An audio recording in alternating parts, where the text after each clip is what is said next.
एक बार एक राज्य के राजा ने एक बौद्ध भिक्षु को अपने महल में बुलाया और उनसे कहा, अगर मैं आपसे कुछ मांगूंगा तो क्या आप मुझे देंगे? बौद्ध भिक्षु ने कहा, जरूर, बताइए क्या चाहिए आपको। राजा ने कहा, क्या आप मुझे अपना ये भिक्षा पात्र दे सकते हैं? बौद्ध भिक्षु ने बिना कोई प्रश्न किए अपना भिक्षा पात्र राजा के हाथों में दे दिया। उनके कपड़ों के अलावा ये भिक्षा पात्र ही उन बौद्ध भिक्षुक के पास एकमात्र सांसारिक वस्तु थी जिसे उन्होंने बिना कुछ सोचे राजा को दे दिया था। राजा ने बदले में बौद्ध भिक्षु को एक बड़ा सा सोने का कटोरा दिया जिसमें चारों तरफ मोती जड़े हुए थे।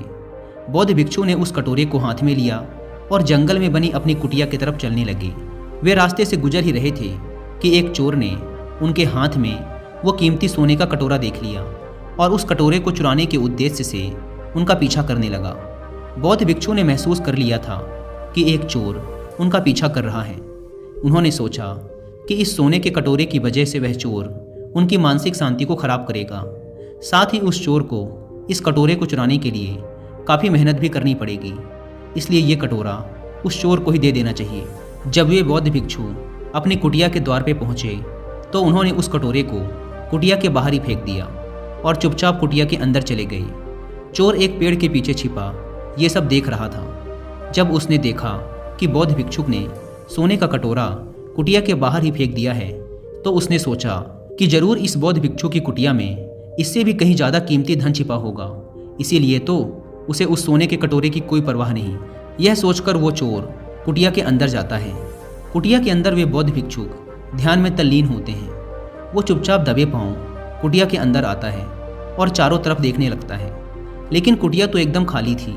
यह देखकर वह चोर और भी ज़्यादा आश्चर्यचकित हो जाता है और सोचने लगता है कि जब इस भिक्षुक के पास कुछ भी नहीं है तो उसने उस सोने के कटोरे को कुटिया के बाहर ही क्यों फेंक दिया। फिर उसने खुद से कहा, इससे मुझे क्या, इस साधु के पास कुछ हो या ना हो, मुझे तो उस कटोरे को लेकर अपने घर निकलना चाहिए। वो कुटिया के बाहर जाकर उस कटोरे को उठाने लगता है कि तभी उसके मन में फिर वही प्रश्न उठता है कि आखिर उस भिक्षुक के पास ऐसा क्या है कि उसे इस सोने के कटोरे की परवाह नहीं और मस्त मौला होकर अंदर बैठा है। उसके अंदर इस प्रश्न का उत्तर जानने की जिज्ञासा बढ़ती जा रही थी, इसलिए वो फिर कुटिया के अंदर जाता है और जाकर बौद्ध भिक्षुक के सामने बैठ जाता है और उनकी आंखें खुलने का इंतजार करने लगता है। थोड़ी देर बाद वो बौद्ध भिक्षु अपनी आंखें खोलते हैं और उस चोर को अपने सामने बैठा देखते हैं। वो उस चोर को देखकर मुस्कुराते हैं और कहते हैं, तो तुम आ गए? चोर ने कहा, महाराज, मैंने आपका महल से लेकर इस कुटिया तक पीछा किया। मैं बस आपसे ये जानना चाहता हूँ कि आपने उस सोने के कटोरे को कुटिया के बाहर ही क्यों फेंक दिया?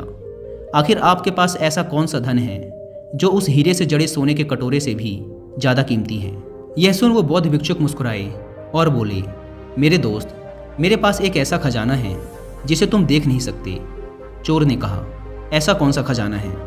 बौद्ध भिक्षुक ने कहा, मेरे पास ध्यान का खजाना है जिसके सामने दुनिया की सारी दौलत फीकी है। यह सुन वो चोर उन बौद्ध भिक्षुक के पैर पकड़ लेता है और कहता है, महाराज, हो सके तो मुझे माफ़ कर दें। मैं एक लुटेरा हूँ और मैं यहाँ आपको लूटने आया हूँ, लेकिन आप तो एक संत आदमी निकले। आपसे मुझे इस दुनिया की कोई धन दौलत नहीं चाहिए। क्या आप अपने ध्यान के खजाने से मुझे एक छोटा सा हिस्सा दे सकते हैं ताकि मैं भी आपकी तरह शांति को प्राप्त हो सकूं?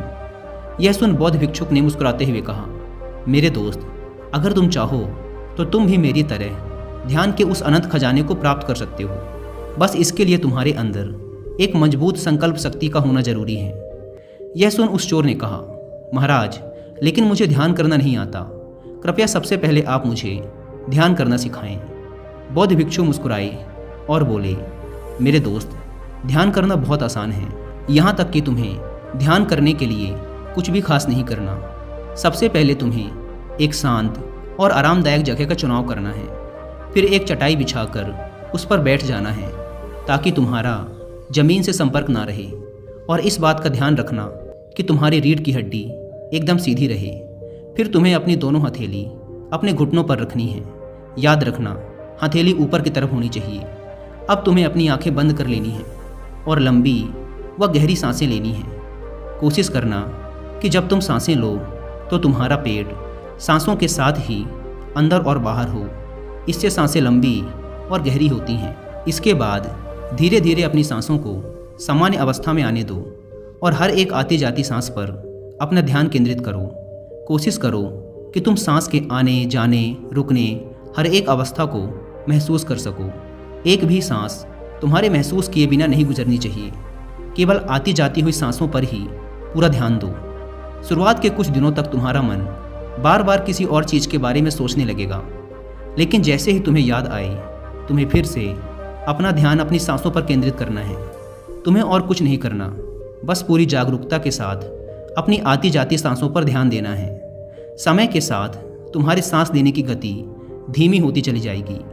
जैसे जैसे तुम्हारे सांस लेने की गति धीमी होती जाएगी वैसे वैसे तुम्हारा मन शांत होता जाएगा और तुम्हारी सांसें और भी लंबी और गहरी होती जाएंगी। फिर धीरे धीरे एक ऐसा समय भी आएगा जब तुम्हारे मन से सारे विचार ही गायब हो जाएंगे और तुम्हारा मन शांति के महासागर में डूब जाएगा। और यही गहरे ध्यान की अनंत अवस्था है। बौद्ध भिक्षु के बताए तरीके के अनुसार उस चोर ने ध्यान करना शुरू कर दिया। उसने चोरी करना भी छोड़ दिया और धीरे धीरे उसकी ज़िंदगी पूरी तरह से बदल गई। अगर हम अपने चारों तरफ देखें तो हम पाएंगे कि बहुत से लोग हैं जो ध्यान करना चाहते हैं, लेकिन उन्हें ये नहीं पता कि ध्यान करना कैसे है। ध्यान करने के बहुत से तरीके हैं, लेकिन उनमें से जो सबसे आसान और चर्चित तरीका है उसका नाम है आनापाना ध्यान विधि, जो कि विपासना ध्यान विधि का ही एक हिस्सा है, जिसे आज से लगभग 2500 साल पहले खुद गौतम बुद्ध ने ईजाद किया था। आप इस ध्यान विधि को करने में एक दिन में महारत हासिल नहीं कर सकते। इसके लिए आपको काफ़ी लंबे समय तक अभ्यास करना पड़ेगा। अगर आप 15 से 20 मिनट तक रोज इस अभ्यास को करते हैं तो कुछ ही हफ्तों में आप अपने अंदर एक अद्भुत बदलाव देखेंगे। इस विधि में कुछ और नहीं करना होता, बस आपको आंखें बंद करके बैठ जाना है और अपना पूरा ध्यान अपनी आती जाती सांसों पर लगाना है। इस विधि में आपकी सांसें आपके मन के लिए एक लगाम की तरह काम करती हैं। जैसे हम एक घोड़े को उसकी लगाम के माध्यम से अपने नियंत्रण में रख सकते हैं, ठीक उसी प्रकार हम अपनी सांसों को नियंत्रित कर अपने मन को भी अपने नियंत्रण में रख सकते हैं। लेकिन दोस्तों, अगर आपको ध्यान करने में प्रॉब्लम आती है और आपका मन बार बार भटकता है तो शुरुआती गाइडेंस के लिए आप कुकू FM पर 11 दिनों का एक मेडिटेशन कोर्स ज्वाइन कर सकते हैं, जिसका नाम है पावर ऑफ मेडिटेशन। ये कोर्स बहुत ही रिसर्च और गाइडेड तरीके से डिज़ाइन किया गया है, जो कि डेफिनेटली आपके मेडिटेशन जर्नी में आपकी हेल्प करेगा। कुकू FM इंडिया का leading and fastest growing audio book platform है, जहाँ पर आप एक छोटा सा अमाउंट देकर ऐसे सैकड़ों कोर्सेज और अलग अलग फील्ड की हज़ारों बुक्स को ऑडियो फॉर्मेट में सुन सकते हैं, वो भी अपनी मनपसंद लैंग्वेज में। आमतौर पर इसके 1 साल का सब्सक्रिप्शन पड़ता है 399 रुपीज़ का, लेकिन ये आपको पड़ेगा सिर्फ 199 रुपीज़ में अगर आप यूज़ करते हैं कूपन कोड WI50। लेकिन यह कूपन कोड सिर्फ पहले 250 लोगों के लिए ही वैलिड है, इसलिए देर ना करें। ऐप की link description and pin comment पर दी गई है, एक बार जाकर जरूर चेकआउट करें।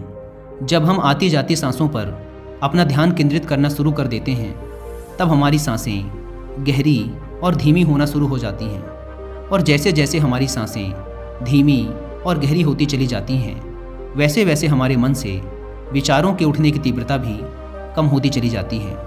और कुछ समय पश्चात फिर एक ऐसी मानसिक अवस्था भी आती है जब हमारा दिमाग एकदम शांत हो जाता है और हम एक अनंत शांति का अनुभव करते हैं। अपनी सांसों पर लगातार ध्यान देने के लंबे अभ्यास के बाद हम अपने आप को अपने शरीर और अपने मन से अलग महसूस करना शुरू कर देते हैं, और यही गहरे ध्यान की अवस्था है। और इसी अवस्था में सारे दुखों का अंत है।